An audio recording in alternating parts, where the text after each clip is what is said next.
Kali ini kita akan melihat tentang perspektif atau cara pandang pada 3D transformation. Kita belum belajar banyak tentang 3D transformation, tapi ini kita butuhin buat awalnya. Karena kalau enggak, kita nggak bisa ngelihat banyak hasilnya. Karena yang kita punya adalah layar datar, tentu kita nggak bisa banyak ngelihat tentang 3D dimensi. Untuk itu di CSS kita punya yang namanya perspektif atau cara sisinya dari sisi mana kita ngelihat suatu objek. Langsung aja ada dua aturan. Yang pertama, efeknya hanya pada tiga dimensi. Jadi kalau kita punya transformation biasa yang udah kita pelajarin nggak akan ada efeknya karena ini perspektif untuk 3D. Jadi kalau kita pakai properti perspektif pada div biasa yang nggak punya 3D apa-apa nggak akan ada efeknya. Yang kedua, efeknya pada child elemennya atau anak elemennya. Kalau kita punya div 0 di sini, maka anak elemennya yang berada di dalamnya yaitu div 1. Jadi kalau kita mau ngatur cara pandang dari div 1, yang kita ubah bukan div 1-nya langsung, tapi div 0-nya. Karena efeknya pada anaknya bukan pada elemennya sendiri. Langsung aja, udah cukup panjang, saya udah nyediain untuk div 1 di sini. Misalnya kita mau transform di sumbu X, rotate X, satuannya adalah degree. Kita transformation 15 derajat misalnya. Kita lihat dia hanya ngecil. Kenapa? Karena ingat sumbu X adalah sumbu yang ke samping ini. Dia berusaha berputar di situ. Kita nggak bisa ngelihat efeknya karena dia udah 3 dimensi sekarang. Ada bagian depan, ada bagian belakang, tapi kita nggak bisa lihat tentunya. Untuk itu kita butuh perspektif. Perspektif kita taruh pada parent-nya atau pembungkusnya. Perspektif. Satuannya adalah pixel, kita bisa atur, langsung aja kita tes 100 pixel misalnya. Kita udah bisa lihat dia sedang muter 15 derajat. Kalau kita bikin dia 45 derajat misalnya, hasilnya seperti ini.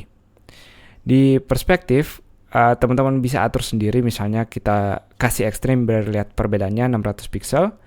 Dia lebih jauh lagi, begitu juga kalau kita ambil nilai diantaranya 400 pixel misalnya, hasilnya seperti ini. Jadi kalau mau lebih dekat lagi, kita bisa kecilkan lagi angkanya 50 pixel seperti ini. Jadi dia jadi ingat ada sumbu di sini, dia berusaha muter di sumbu itu. Itu perspektif. Satu tambahan lagi, di perspektif kita punya tambahan properti di sini namanya perspektif origin. Ini dia nentuin posisi di sumbu X dan sumbu Y-nya cara pandang dari perspektif ini. Defaultnya dia 50% dan 50%. Kalau kita refresh nggak akan ada perbedaan karena ini nilai defaultnya, standarnya. Jadi kalau teman-teman mau ubah nilai ini, misalnya kita mau ubah di sumbu Y, saya ubah 100% di sini. Kita nggak bisa lihat sayangnya, saya kasih 60%. Ini dia, kita bandingkan dengan 50. Itu dia. Saya akan bikin satu div lagi biar teman-teman bisa lihat perbedaannya. Kita akan bikin div 2 dan div 3. Div 2 sekarang sebagai pembungkus.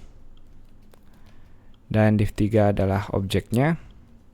Kita beri warna merah. Dia sama-sama kita putar di 45 derajat, tapi akan kita bedakan perspektif originnya. Saya akan ubah jadi 20%, 20%. Jadi kita pasangin dulu biar nggak bingung. Div 0 ini parent dari div 1 dan div 2 adalah parent dari div 3 ini. Kita refresh, ini dia. Perbedaannya teman-teman lihat, pada div 3 dia sedikit miring. Kita nggak pakai 50% lagi nilai defaultnya, kita kecilkan jadi 20%. Kita jauhkan sedikit perspektifnya. Begitu juga dengan div 0.